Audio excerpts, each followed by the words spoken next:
Bienvenidos a la sala número 6. Este es un nuevo episodio donde hablaremos de Mito Oral, una serie de cuentos de Teodoro Bernabé Pereda.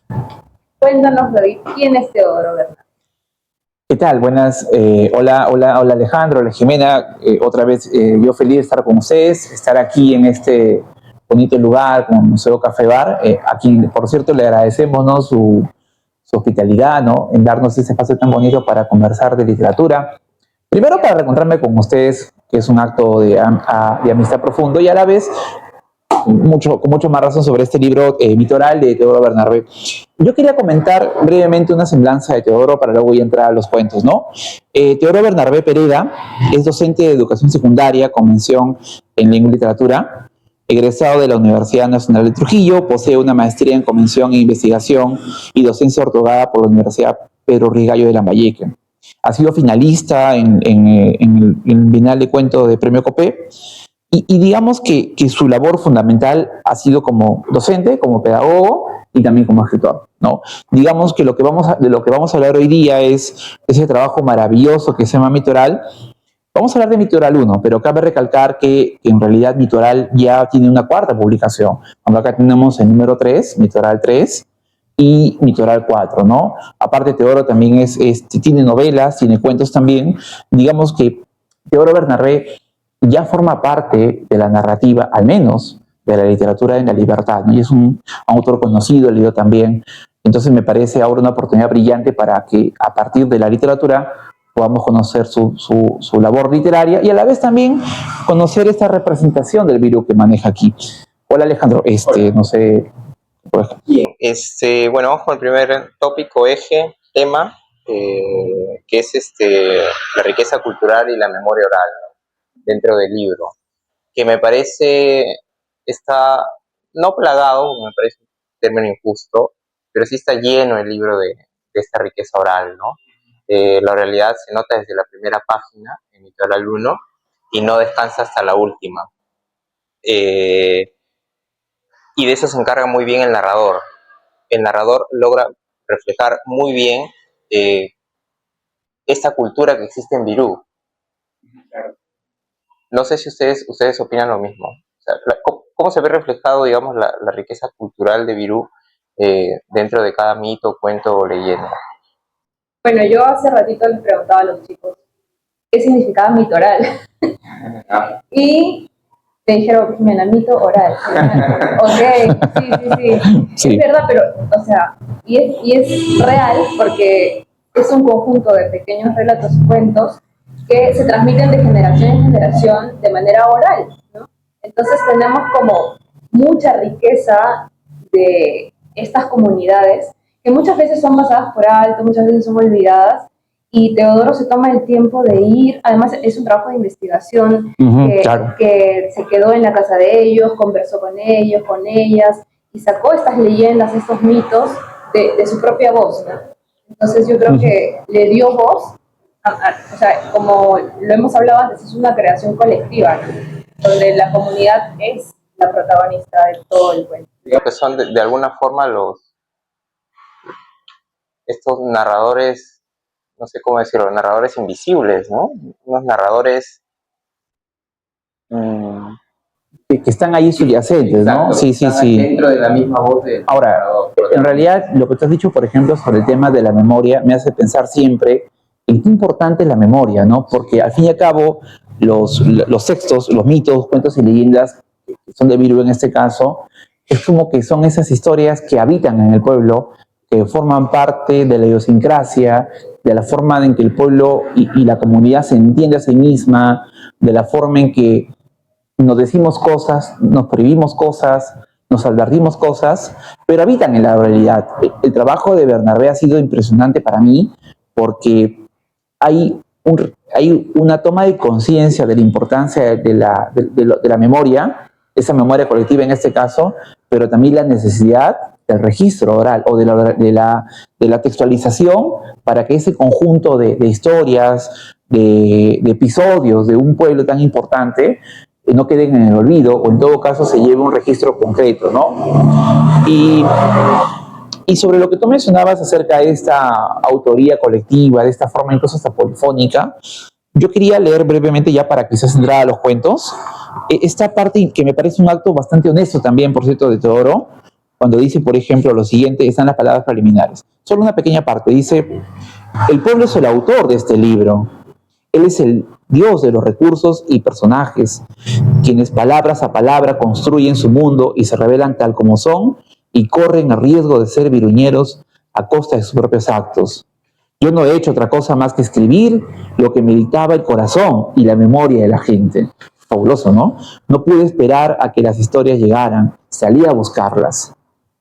Y fui de casa en casa, de viejo en viejo, de lugar en lugar, encontrándolas de humor algunas veces, trágicas otras, simples y cotidianas siempre, pero olvidadas hasta donde el recuerdo se despierta con el toque del ángelus de nuestra grande y añosa campana de la legendaria iglesia vieja. Entonces, es eso, ¿no? Es cierto, la maestría, y lo podemos conversar después, de Teodoro, de poder concretar un discurso literario, ¿no? De esas historias, porque él lo escuchó, pero no es, lo que él escuchó no está aquí, la historia está aquí, pero la técnica está en él, ¿no? Pues, sin embargo, es honesto reconocer que hay una coautoría, ¿no?, de todas esas historias, y hay cuentos que, por ejemplo, para mí reflejan muy bien esta parte, ¿no? Sí, yo me quedaba pensando un poco en ese sentido, porque, claro, el escritor en este aspecto, es decir, de recoger una serie de voces desde la realidad misma, entra en una especie de lucha, ¿no? Es decir, su subjetividad versus la subjetividad de los pobladores también, ¿no? Que tratan de alguna forma de revelar cierta objetividad. Yo diría que hay un consenso, o que el autor logra un consenso de no traspasar esa línea de ser 100% subjetivo al momento de narrar, ¿no? Siempre les está dando el pie a las voces que aparecen dentro del libro, las narraciones, las historias, y también se deja ver un poco su fijación del mismo autor con ciertos temas. No sé si se han dado cuenta cuando habla del bolsillo del diablo, lo repite muchas veces dentro de la historia, ¿no? Esta atracción hacia lo bandolesco también está dentro de las historias, esta atracción hacia la ficha de Jora también está dentro de la historia. O sea, hay un diálogo entre la subjetividad del autor, del narrador mismo, con las voces del pueblo, ¿no? Y logra muy bien ese equilibrio, me parece, al menos en Mitoral 1, que es lo que he disfrutado leyendo, y ya lo veremos en los otros libros. Lo que pasa es que yo creo que también él utiliza su voz como herramienta para darle protagonismo a ese virus, ¿no?, al pueblo en sí. Y yo creo que además lo hace también que son cuentos distintos, pero tú llegas a tener a clasificar lo que dice Alejandro, algunas cositas con las que te quedas, ¿no? Y después de leer, por ejemplo, este libro, ya sabes más o menos cómo es, o sea, las costumbres de Virú. Te incita a conocerlo, ¿no? Claro, o sea, los modismos, las expresiones de cómo habla su gente, hasta nombres o bares típicos de allá, ¿no? La religión que maneja. Exacto, las supersticiones. En realidad, no sé si es propiamente una fijación, o en todo caso, no sé si la fijación viene del narrador, del autor, o si la fijación forma parte de la idiosincrasia, claro, por una razón concreta. Hay ciertos temas que son transversales. Primero, para cerrar un poco lo de Teodoro, me parece que hay un poco la necesidad de representar un elemento fantástico del lugar, y otro, a la vez, el rescatar ese lugar. Es decir, estamos pensando en un lugar que quizás, incluso hay un cuento que se llama Virú Viejo, me parece, que es rescatar ese Virú que quizás para algunas personas en un contexto determinado son parte de lo que conocieron, pero que quizás va quedando en el olvido. Ahora, cuando yo mencionaba ciertos elementos comunes, por ejemplo, estos elementos de la chicha, de la festividad, tú lees, por ejemplo, cuentos como Virú Chichero, la burrita del Taitita, que me parece uno de los mejores cuentos en registro, por ejemplo, o el Castigo del Domingo de Ramos, encuentras, por ejemplo, que un elemento común en la formación cultural de un pueblo es la religión. La costumbre, las tradiciones, el pensamiento mágico mítico, ¿no? Es el castigo, por ejemplo, el Castigo del Domingo de Ramos es un cuentazo porque habla de eso, pero habla también de lo fantástico, y también de la creencia en lo religioso y la necesidad que tiene el pueblo de creer en lo religioso, ¿no? Y no sé, Creo que ustedes también, Jimena, Alejandro, vieron algo de lo religioso en el libro, ¿no? Sí, bastante. Sí, y creo que, bueno, yo no lo llamaría explicación, porque creo más bien que forma parte de la misma idiosincrasia de todos los personajes, la gente, este pueblo. Y lo de la religión, sí, o sea, obviamente va a seguir siendo parte de esta idiosincrasia. Y yo me quedo con el cuento de los gatos. De los gatos. Ese por donde vas a medio. Y también el de funerales en el pueblo. Y además porque el de los gatos, o sea, en varios cuentos hay una vulneración, digamos, de algunos principios morales, se podría decir, pero que son parte de, en ese tipo de relatos. Me dejó pensando un poco el tema de la religión, ¿no? Dentro del libro.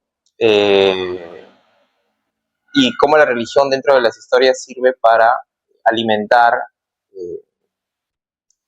las propias creencias de los pobladores y para alimentar ciertas respuestas que en apariencia podrían ser comunes. Y eso se ve reflejado en el cuento de la burrita. Carga la Virgen, es una burrita que tiene una huella en el cuello, y porque tiene una huella en el cuello, la mayoría de la población o toda la población lo atribuía a una divinidad, ¿no? Y cómo esta burrita era incluso mejor criada o tenía una mejor vida que muchos de los pobladores porque pertenecía a cierta divinidad por la mancha que tenía en la mancha de la mano que tenía en el cuello. O que muchos de nosotros dos, quizás, ¿no? ¿Qué sé yo? Pero me parece muy, muy interesante en ese sentido, porque claro, salvando ciertas distancias, con el Macondo de Gabriel García Márquez, ¿no? Entonces, por una milésima de segundo, por una fracción de segundo, pensé en Macondo cuando leía las historias de Virú, o sea, decía que un Macondo moderno, ¿no? Qué rico lugar para poder ejercer la oralidad dentro de la narración. Y yo recordaba, por ejemplo, también en el cuento el castigo Domingo de Ramos. No, el castigo Domingo de Ramos es ese personaje que no cree en Dios y que se atreve a trabajar en Domingo de Ramos. Yo recuerdo hace unos años atrás que mi padre tiene una bodega. Mira, lo que quieras, como comerciante queríamos vender, no, pero Viernes Santo no atendíamos. No solamente por un tema de fe, también por un tema de la imagen que proyectas, ¿no? O sea, si eres tan avaro que tiendes en esas fechas, lo que va a pensar los demás, ¿no? Y esto, al personaje, por ejemplo, el Domingo de Ramos, no le importa eso. Y trabaja, y digamos que le va mal, ¿no? No voy a decir qué, pero le va mal, no se quieren decir ustedes, ¿no? Y también recordaba el caballo de buses, por ejemplo, no sé si lo quieren comentar ustedes en todo caso también, pero tiene todos esos elementos mágicos en el ambiente. Que debe ser primo hermano de la burrita, ¿no? Porque también tenía cierto poder. También. Un protagonismo radical de los personajes. Por eso también hablábamos de que hay cosas que se interconectan entre todos los cuentos, porque, o sea, el bolsillo del diablo, el jinete, la huaca. No. El bolsillo debe ser lugar, ¿no? El desaguadero. Sí. La llorona del desaguadero. Y varias cositas que se repiten en los cuentos como si fuera una novela en sí, ¿no? Que tiene distintos relatos con distintos personajes, pero al fin y al cabo todo se conecta. Porque Buses es un cuento final donde regresan otros escenarios. El bolsillo del diablo que está en esa primera parte también aparece en Virú Chichero, también aparece en Buses, ¿no? O sea, es como que, y ciertos personajes también. Ahora, justo estaba leyendo algunos cuentos e inevitablemente, Jimena, y creo que también Alejandro, en algunos cuentos pensamos en ti, porque dijimos, oye, esto de acá... En mí. ¿Con cuál? ¿Con el bandolero? No, en el caso de Alejandro pensé quizás en el bandolero, pero en el caso de Jimena dije, en Jimena quizás inevitablemente va a estar aquí la mirada, no sé si la mirada de género, me corregirás, pero sí se podría, no voy a decir que los cuentos promueven esos comportamientos, digámoslo así, que los relatos evidencian o ponen visibilizan esos comportamientos que desde el feminismo quizás o de una visión de género podrían ser bastante cuestionables. Yo me sentí mal por un rato, ¿verdad? Porque me reí. Por un rato. Sí, perdón. Me reí con los gatos de la Alameda, pero digo, oye, me estoy riendo de un comportamiento bastante cuestionable, ¿no? Y eso es lo más humano del mundo. O sea, hay, por ejemplo, cuando hablamos de violencia y un hombre cuenta que su novia le pega porque se pone celosa, no sé qué, todos nos reímos. Claro, cuando conocemos a un amigo saco largo también. ¿Ves? Y nos reímos. No se dice saco largo, ¿no? Pero no, digo, nos reímos de... Tú dices, por ejemplo, con Jimena, sobre esos cuentos claro, que tocan eso. Yo decía que me quedaba con el de los gatos de la Alameda y también con este extracto de la violencia que se puede advertir en algunos de los cuentos, porque claro, desde una mirada, desde una perspectiva de género, puedes ver cómo estos relatos que se basan muchos en lo cotidiano, porque son transmitidos oralmente y son cuentos que terminan de ser verdad en algún sentido porque son cosas que tú ves y que de repente de allí lo vas contando y te lo cuenta tu abuelo y luego se lo cuenta tu papá, bla, bla, bla, ¿no? Y no dejan de ser realidad hasta hoy en día, porque por ejemplo en este cuento de los gatos de la Alameda es un señor que vive muriendo de celos de su esposa porque su esposa se va a trabajar a vender ciruelas, creo, y él todo el santo día está pensando es que ella me saca la vuelta, que con quién se acostará y yo acá todo sentado sin saber qué estará haciendo ella, con quién se acostará, bla, bla. Y siempre buscaba como una excusa para pensar que ella sí lo estaba haciendo. Pegado, ¿no? Dijimos antes esto de la superstición, ¿no? Y él caminando un día se encuentra con un gato negro y dice, ¿cuándo a mí se me ha cruzado un gato, no? Debe ser porque me está sacando la vuelta. Y es como, brother, ¿por qué eres así? ¿No? O sea, ¿por qué eres tan traumado, no? Pero, claro, y los gatos vienen así a montones y comienzan a arañarlo y todo, y al final termina maltrecho, ¿no? Termina todo dañado, y en ese trance le pide a Dios de que por favor como que lo salve de los gatos y nunca más va a sentir celos de su mujer o algo así, ¿no? O no le va a pegar, pero no, sí. Que nunca más le va a pegar, exacto. Porque además le pegaba, pues, ¿no? O sea, sentía celos y le pegaba. Y al final su mujer vuelve y le dice, ay, seguro te ha pasado eso porque estás todo celoso siempre. Y da risa porque al final del cuento él dice, ¿no? Y perdónenme si soy honesto, pero yo cuando me mejoré de lo que son los gatos y ya pude estar bien, sí que le volví a pegar a mi mujer. Y o sea, en un punto sí da risa, pero tú puedes ver la realidad de sus cuentos hasta hoy en día, ¿no? Sí. En muchos casos. Y más que, como dijo David al principio, más que pensar que estos cuentos promueven la violencia o así, es mirar con otros ojos este tipo de cuentos, ¿no? Ya que Teodoro se da el trabajo de poder recolectar memorias vivas, históricas, tenemos nosotros el trabajo de leer esto con otros ojos y poder profundizar y hacer crítica, ¿no? También, si vemos un cuento así, no es que esté fomentando la violencia, es que podemos apreciar este tipo de realidades y poder criticarlas y poder hablar como lo estamos haciendo de estos temas. Son representaciones de lo que también hemos sido y también de lo que nos entendemos, ¿no? O sea, lo que también nos proyectamos, porque habitan en la realidad esas historias, ¿no? Ahora, no sé, Alejandro, tú... Sí, estaba pensando un poco sobre el tema de la libertad dentro del litoral, ¿no? En el sentido de, y llevándolo un poco al oficio literario, ¿no? Me parece que el escritor o quien escribe ficción goza de cierta libertad al momento de crear las historias, pero me parece que el lector también se tiene que dar cierta libertad o tiene que ser consciente de la libertad del lector al momento de abrir un libro, ¿no? Me parece que hoy en día no se tiene mucho en cuenta qué leer y qué no leer, o qué prohibimos leer y qué sí es accesible leer, ¿no? Me parece que al momento de abrir el libro, el lector goza de plena libertad para ir de página en página, ¿no?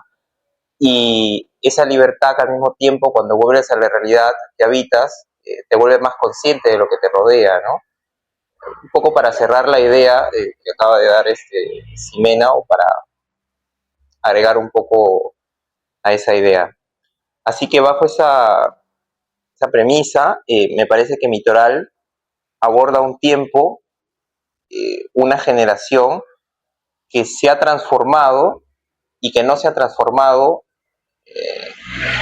no sé si me logro entender, se ha transformado y no se ha transformado, en el sentido de la religión, por ejemplo, ¿no? La religión sigue muy presente en nuestra época y sigue tratando de encontrar otro tipo de respuestas a la realidad misma.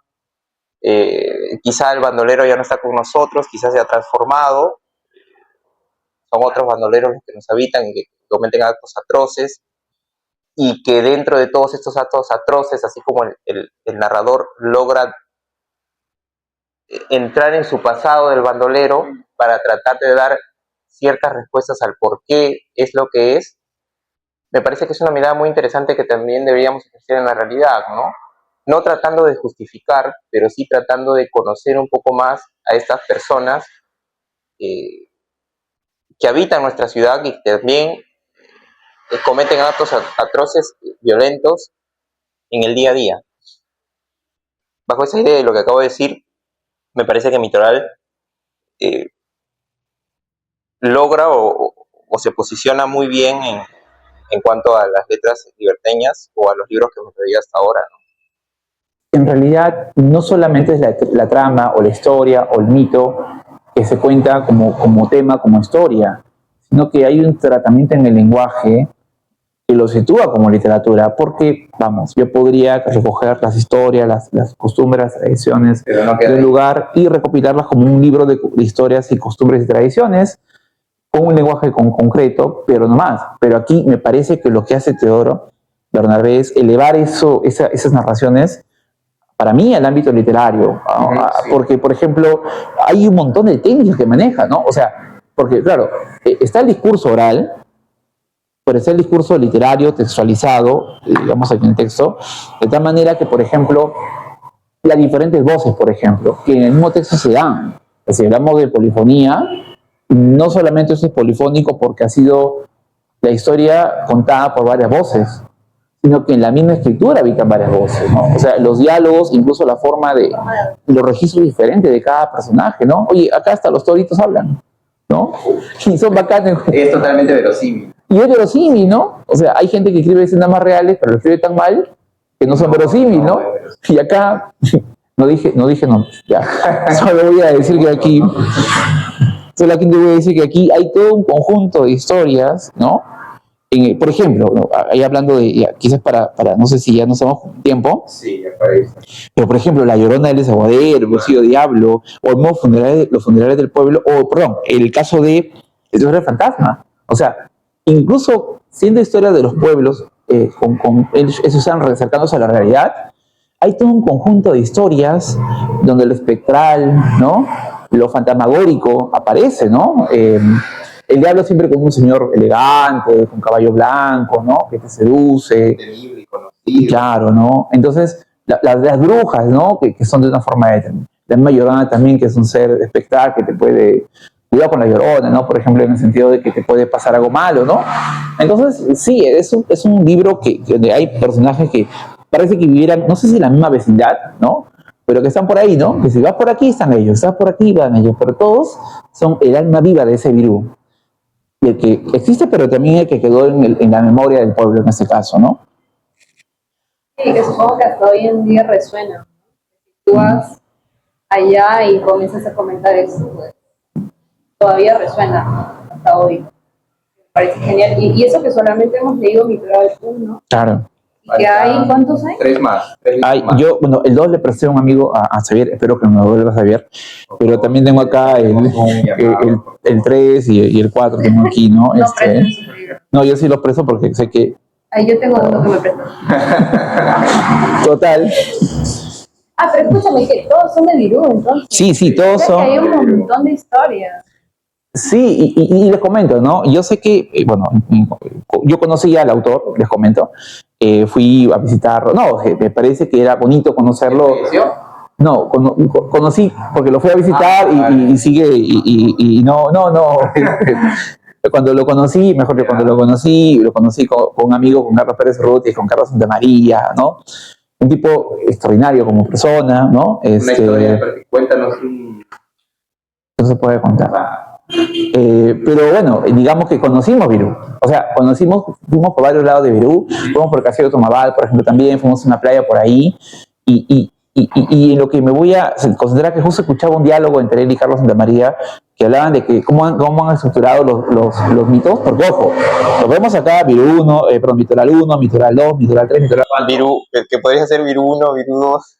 Pero es que es eso, o sea, es un trabajo extraordinario también de la editorial de Nictandra, porque logras hacer que estos mitos tengan esa lógica y vayan en ese libro, pero los que abarcan otros temas van en el otro libro, y así, ¿no? Es más, son por periodos, por localidades también. Perdón, a través de diferentes años también.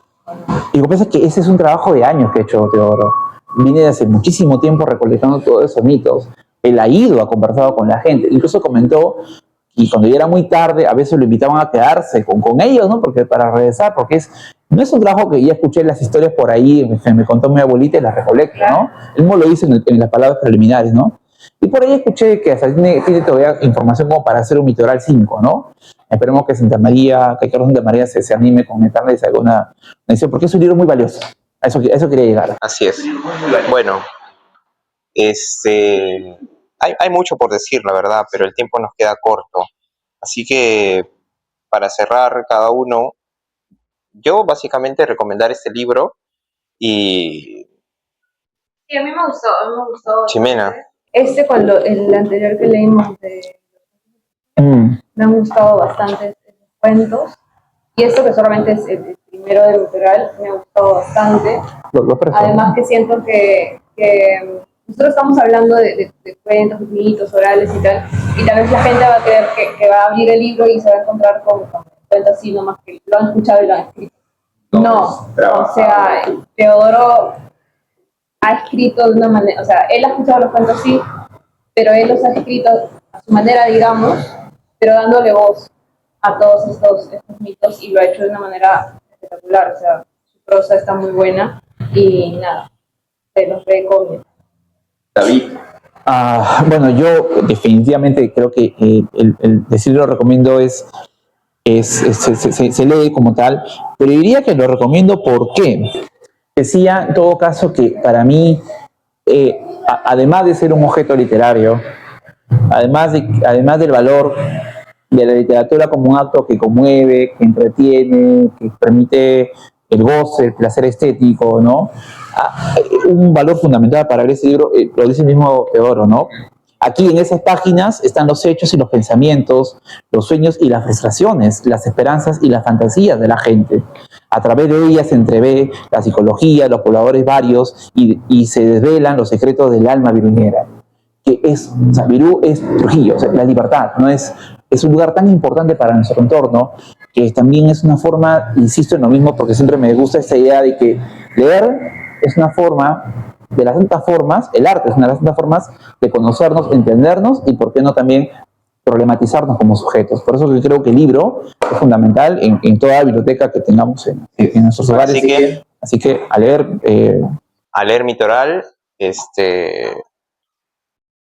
Y agradecer una vez más a Museo Café Bar, este lugar por el espacio hermoso, en donde hacen muchos eventos, pueden ir a tomar unos tragos, hay eventos de jazz, de vinilos, etc. Y no se olviden de darle like, suscribirse y comentar videos con los que comenten, sugieran, y compartan, critiquen. Bueno. Y recomiéndenos también más libros. Por favor, cuídense mucho. Chao, chao. Chao, sean felices.